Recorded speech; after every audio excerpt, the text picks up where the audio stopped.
শিক্ষার্থীরা আসসালামু আলাইকুম। আশা করি তোমরা সবাই ভালো আছো।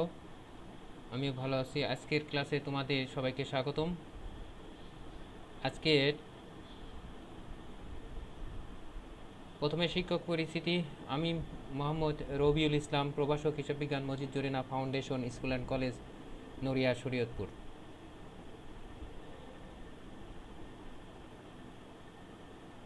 আজকে নবম ও দশম শ্রেণীর ফিনান্স ও ব্যাংকিংয়ের যে ক্লাসটি হবে, অধ্যায় চতুর্থ, এমসিকিউ, আজকের পঞ্চম ক্লাস।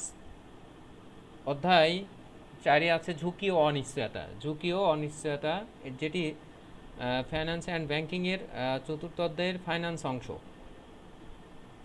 এটা শুরুতেই আজকের 1 নম্বর প্রশ্ন, সাধারণ ও বহু নির্বাচনী প্রশ্ন ও তার উত্তর।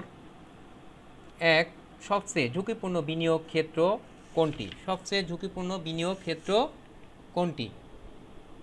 সবচেয়ে ঝুঁকি ও বিনিয়োগপূর্ণ ক্ষেত্র হচ্ছে ঘ, সাধারণ শেয়ারের ক্ষেত্রে সবচেয়ে ঝুঁকিপূর্ণ বিনিয়োগ ক্ষেত্র। 1-এর ঘ। 2, ব্যবসায়ের চলতি খরচ পরিচালনার অক্ষমতা থেকে কোন ধরনের ঝুঁকি সৃষ্টি হয়? উত্তর হবে গ, ব্যবসায়িক ঝুঁকি। 3, কোনটি ঝুঁকিমুক্ত আয়? উত্তর হচ্ছে ক, ট্রেজারি বিল, যেটি সরকার কর্তৃক হয়, যার কারণে উত্তর 3-এর উত্তর হবে ক, ট্রেজারি বিল। 4, নিচের কোনটি ঝুঁকিযুক্ত আয়? উত্তর গ, সাধারণ শেয়ার লভ্যাংশ। সাধারণ শেয়ার লভ্যাংশ একটি ঝুঁকিযুক্ত আয়। 4-এর উত্তর গ। 5, অফিস ভাড়া, বিমা খরচ ইত্যাদি পরিমাণ বেশি হলে কী রকম ঝুঁকির সৃষ্টি হয়? উত্তর 5-এর উত্তর খ, ব্যবসায়িক ঝুঁকি সৃষ্টি হয়।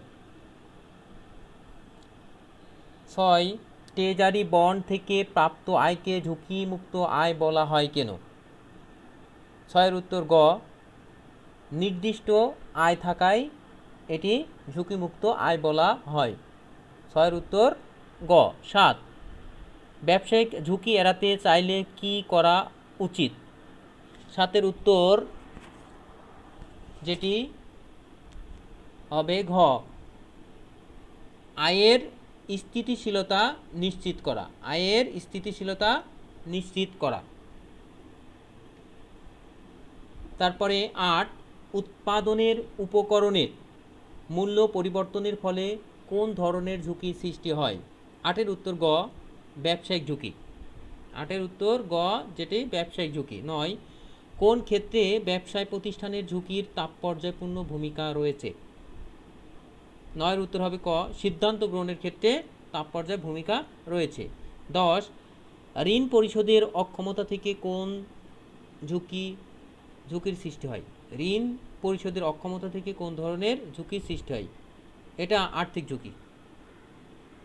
ঝুঁকি দুই প্রকার, একটা হচ্ছে ব্যবসায়িক ঝুঁকি আর একটা হচ্ছে আর্থিক ঝুঁকি। ঋণের ক্ষেত্রে যদি ঋণ পরিশোধ অক্ষমতা হয় তাহলে সেক্ষেত্রে হবে আর্থিক ঝুঁকি। তো 10-এর উত্তর ক। 11, জেড প্রতিষ্ঠানের গড় থেকে আয়ের ব্যবধানের বর্গের গড় 167.75 যদি হয়, প্রতিষ্ঠানটির আদর্শ বিচ্যুতি কত হবে? এক্ষেত্রে প্রতিষ্ঠানটির আদর্শ বিচ্যুতি হবে 12.95%।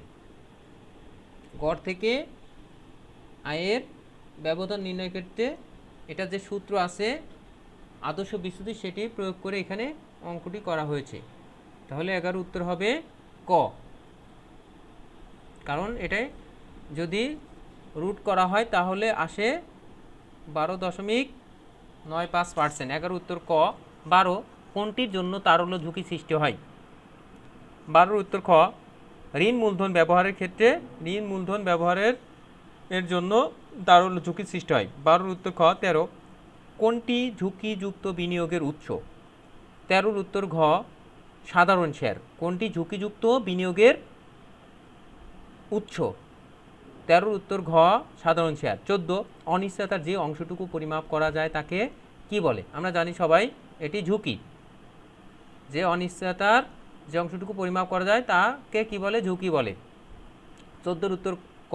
15 আপ্যায়ন খরচ পরিশোধের অক্ষমতার কোন ধরনের ঝুঁকির সৃষ্টি হয়?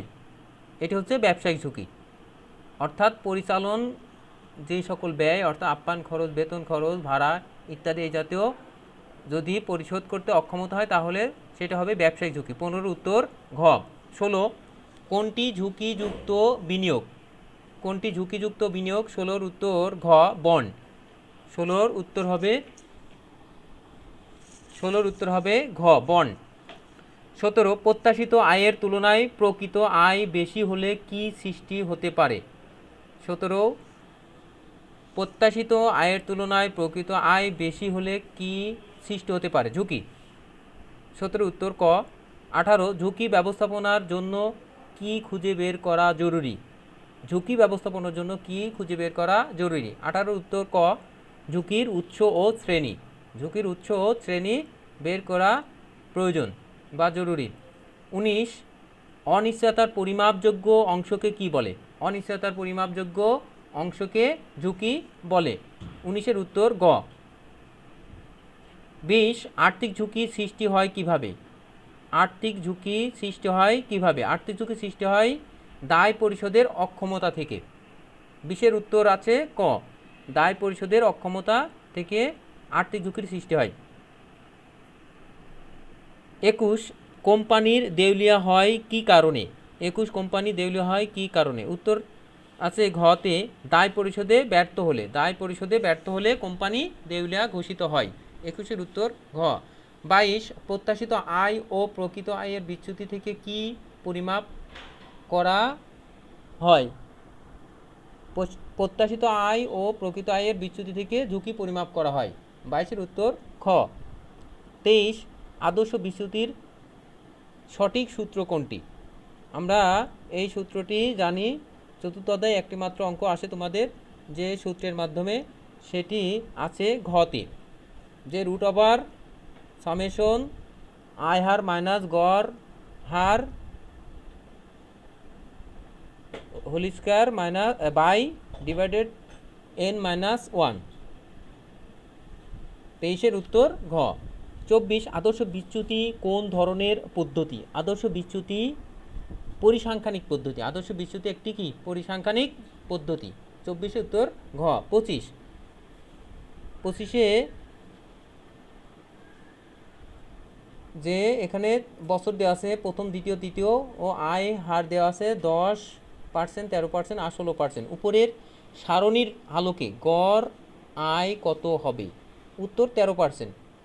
অর্থাৎ 25-এর উত্তর ঘ। অর্থাৎ 10, 3, 13 যোগ করলে 23, আর হচ্ছে 16 যোগ করে যেটা হবে তাকে 3 দিয়ে ভাগ করলে হয় কত? 13%। অর্থাৎ 39-কে 3 দিয়ে ভাগ করলে হয় 13%। অর্থাৎ 25-এর উত্তর ঘ। 26 প্রত্যাশা ও প্রাপ্তির ব্যবধান হওয়ার সম্ভাবনাকে কি বলে? প্রত্যাশা ও প্রাপ্তির ব্যবধান হওয়ার সম্ভাবনাকে ঝুঁকি বলে। 26 উত্তর খ। কোন ঝুঁকির কারণে কোম্পানির দ্রুত বিলোপ সাধন হতে পারে? কোন ঝুঁকির কারণে কোম্পানির দ্রুত বিলোপ সাধন হতে পারে? আর্থিক ঝুঁকি। 27-এর উত্তর ক আর্থিক ঝুঁকি। 28 পরিচালন ব্যয় স্থায়ী খরচের পরিমাণ বেশি হলে কি তৈরি হয়? ব্যবসায়িক ঝুঁকি তৈরি হয়। 28-এর উত্তর ক। 28-এর উত্তর ক। 29 সুদের হার বাড়লে কি হয়? সুদের হার বাড়লে অপরিবর্তিত থাকবে। সুদের হার বাড়লে উত্তর গ অপরিবর্তিত থাকবে। 29 উত্তর গ। 30 ঝুঁকি হ্রাস করা যায়। উত্তর আছে 1 ও 2-এ, অর্থাৎ সঠিক পরিকল্পনার মাধ্যমে। 2 প্রতিষ্ঠানের ব্যয় হ্রাস করে। 3 বিভিন্ন কৌশল অবলম্বন করে। নিচের কোনটি সঠিক হবে? সঠিক হবে হচ্ছে খ 1 ও 3। 30-এর উত্তর খ 1 ও 3। তারপর 31 বিনিয়োগকারী বন্ড অথবা ডিবেঞ্চার ক্রয় করলে কিসের সৃষ্টি হয়? উত্তর ঘ সুদের হারের ঝুঁকির সৃষ্টি হয়? 31 উত্তর ঘ। 32 ডিবেঞ্জার ও বিনিয়োগকারীরা কোন ঝুঁকির মোকাবেলা করে? 32 উত্তর গ। সুদের হারের ঝুঁকি মোকাবেলা করে। 32 উত্তর গ। 33 বিনিয়োগকারীকে লক্ষ্য অর্জনে বাধা দেয় কোনটি? 33 উত্তর ঘ ঝুঁকি। 34 ঝুঁকি গ্রহণের ফলে প্রত্যাশিত আয়ের হারের কি পরিবর্তন হয়? 34 ঝুঁকি গ্রহণের ফলে প্রত্যাশিত আয়ের হারের কি পরিবর্তন হয়? উত্তর ক বাড়বে। আয়ের হার কি পরিবর্তন হবে? আয়ের হার বাড়বে। 34 উত্তর ক। 35 কোনটি পরিমাপযোগ্য নয় কিন্তু অনুমান করা যায়? অনিশ্চয়তা। 35 উত্তর ঘ অনিশ্চয়তা। 36 ঝুঁকি এড়ানোর জন্য ব্যবসা প্রতিষ্ঠানকে কি মেনে চলতে হয়? উত্তর গ কৌশল মেনে চলতে হয়। 36 উত্তর গ কৌশল মেনে চলতে হয়। 37 বিভিন্ন পদক্ষেপ গ্রহণের মাধ্যমে কোনটি নিয়ন্ত্রণ করা যায় না? অনিশ্চয়তা নিয়ন্ত্রণ করা যায় না। 37 উত্তর খ। 38 বিক্রয়লব্ধ আয়ের অস্থিতিশীলতা থেকে কোন ঝুঁকির সৃষ্টি হয়? উত্তর ঘ ব্যবসায়িক ঝুঁকি। 38 উত্তর ঘ ব্যবসায়িক ঝুঁকি। 39 স্থায়ী সম্পত্তি ক্রয় সম্প্রসারণ ইত্যাদির ক্ষেত্রে সিদ্ধান্ত গ্রহণের জন্য কোনটি প্রয়োজন? উত্তর ঘ তে আছে, উত্তর হবে নগদ প্রবাহ। 39 উত্তর ঘ। 40 একজন বিনিয়োগকারী 3 লাখ টাকা বিনিয়োগ করে 30,000 টাকা লাভ প্রত্যাশা করে। যদি 50,000 টাকা পায় সেক্ষেত্রে কত টাকা ঝুঁকির উৎস হিসেবে বিবেচিত হবে? তাহলে 20,000 টাকা, কারণ আশা করা হয়েছিল 30,000 টাকা, হয়ে গেছে 50,000 টাকা। 20,000 টাকা বেশি হওয়ার কারণে এই 20,000 টাকা হবে ঝুঁকি বলে বিবেচিত হবে। 40 উত্তর ক। বেশি হলেও এটা ধরে নিতে হবে, বেশি হলেও কি ঝুঁকির কারণে, আর কম হলেও সেটা ঝুঁকি উৎস হিসেবে বিবেচিত করতে হবে। 40 তাহলে উত্তর ক। 41 ব্যবসায়িক ঝুঁকি কি? ব্যবসায়িক ঝুঁকি হচ্ছে মুনাফার অনিশ্চয়তা। 41 উত্তর ঘ মুনাফার অনিশ্চয়তা। 42 জনাব রহমান সোনালী ব্যাংক থেকে ব্যবসায় প্রয়োজনে ঋণ নিয়ে পরিশোধ করতে ব্যর্থ হন, এতে কোন ঝুঁকির সৃষ্টি হয়েছে? এক্ষেত্রে হবে হচ্ছে আর্থিক ঝুঁকি। উত্তর খ। 42 উত্তর খ। 43 বহিঃস্থ উৎস থেকে অর্থায়ন করলে কোন ঝুঁকির সৃষ্টি হয়? উত্তর খ আর্থিক ঝুঁকির সৃষ্টি হয়। 43 উত্তর খ আর্থিক ঝুঁকি। 44 যে প্রতিষ্ঠানের ঋণ মূলধন বেশি সেই প্রতিষ্ঠানের ক্ষেত্রে কোনটি প্রযোজ্য? উত্তর খ আর্থিক ঝুঁকি বেশি হলে। 44 উত্তর খ। 45 বিনিয়োগকারীর দৃষ্টিকোণ থেকে ঝুঁকি কত প্রকার? বিনিয়োগকারীর দৃষ্টিকোণ থেকে ঝুঁকি 2 প্রকার। 45 উত্তর ক। 46 যদি বাজার সুদের হার কমে যায় তাহলে বিনিয়োগের বাজার মূল্যের উপর কী ধরনের প্রভাব পড়ে? উত্তর খ বিনিয়োগের বাজার মূল্য বাড়ে। 46 উত্তর খ। 47 কোনটি বিনিয়োগকারীদের নিকট তরল সম্পদ হিসেবে সমাদৃত? 47 উত্তর খ সাধারণ শেয়ার।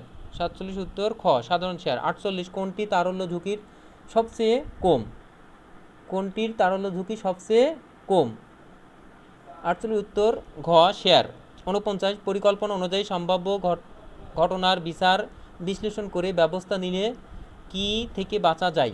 উত্তর ক অপ্রত্যাশিত ক্ষতি থেকে বাঁচা যায়। 49 উত্তর ক। 50 ঝুঁকিবহুল বিনিয়োগের কোনটি বেশি থাকে? ঝুঁকিবহুল বিনিয়োগে কোনটি বেশি থাকে? উত্তর ক আয় বেশি থাকে। 51 ABC কোম্পানির তাদের 5 বছরের আয় ও ঝুঁকি গণনা করে দেখলো যে গড় থেকে ব্যবধানের বর্গের যোগফল 462%, তাহলে কোম্পানির আদর্শ বিচ্যুতি কত হবে? উত্তর হবে 10.75%, অর্থাৎ 51 উত্তর খ। 52 আদর্শ বিচ্যুতি বড় মান কোনটি প্রকাশ করে? উত্তর গ অধিক ঝুঁকি। আদর্শ বিচ্যুতির মান যত বড় হবে ঝুঁকি তত বেশি হবে। 52 উত্তর গ অধিক ঝুঁকি। 53 আদর্শ বিচ্যুতি ছোট মান কোনটি নির্দেশ করে? কম ঝুঁকি নির্দেশ করে। 53 উত্তর খ। 54 ঝুঁকি ও অনিশ্চয়তার মধ্যে পার্থক্য হলো? উত্তর কতে ঝুঁকির পরিমাপ করা যায় 1, 2 হচ্ছে অনিশ্চয়তা অপরিমাপযোগ্য। 54 উত্তর ক। 55 সুদের হার কমলে 1 বিনিয়োগের চাহিদা বাড়ে, 2 বিনিয়োগের বাজার মূল্য কমে, 3 বিনিয়োগের বাজার মূল্য বাড়ে। নিচের কোনটি সঠিক? নিজের খ সঠিক, 1 ও 3। 55 উত্তর খ। 56 আর্থিক ঝুঁকি বৃদ্ধি পায় যখন? আর্থিক ঝুঁকি বৃদ্ধি পায় কখন? যে ব্যাংকের ঋণের প্রতিষ্ঠানে পরিচালিত হয়, ঋণের সুদ পরিশোধে করতে হয়, মুনাফা অর্জন সম্ভব হয় না। উত্তর হবে 2 ও 3 গ। 57 ঝুঁকি প্রভাব ফেলে। 57তে ঝুঁকি প্রভাব ফেলে সিদ্ধান্ত গ্রহণে, প্রকল্প বাস্তবায়নে, প্রত্যাশিত মুনাফা অর্জনে। তিনটিতেই, অর্থাৎ নিচের কোনটি সঠিক? ঘ 57 উত্তর ঘ। 58 ঝুঁকির সৃষ্টি হয় সামাজিক প্রেক্ষাপটের পরিবর্তনে, আকস্মিক দুর্ঘটনার কারণে, বাজারে নতুন পণ্যের উপস্থিতিতে। উত্তর হবে হচ্ছে 58 উত্তর হবে ঘ। 59 তারল্য ঝুঁকির সম্মুখীন হতে হয় শেয়ার হোল্ডারদের, বন্ড হোল্ডারদের, ডিবেঞ্চার হোল্ডারদের। তাহলে উত্তর গ 2 ও 3, ডিবেঞ্চার হোল্ডারদের, বন্ড হোল্ডারদের আর ডিবেঞ্চার হোল্ডারদের। 59 উত্তর গ। 60 ঝুঁকির পরিমাপ করা হয় বিভিন্ন কৌশল অবলম্বন করে, সঠিক পরিকল্পনার মাধ্যমে। 60 উত্তর ক 1 ও 2। 61 ব্যবসায়িক ঝুঁকির উৎসসমূহ হলো অতিরিক্ত স্থায়ী খরচের প্রবণতা, বিক্রয় পরিমাণ পরিবর্তন, বিক্রয় আয়ের স্থিতিশীলতা। নিচের কোনটি সঠিক? 61 উত্তর ক অতিরিক্ত স্থায়ী খরচের প্রবণতা ও বিক্রয় পরিমাণ পরিবর্তন। 61 উত্তর ক। তো আজকের মতো এ পর্যন্তই ক্লাস। সবাইকে ধন্যবাদ। আল্লাহ হাফেজ।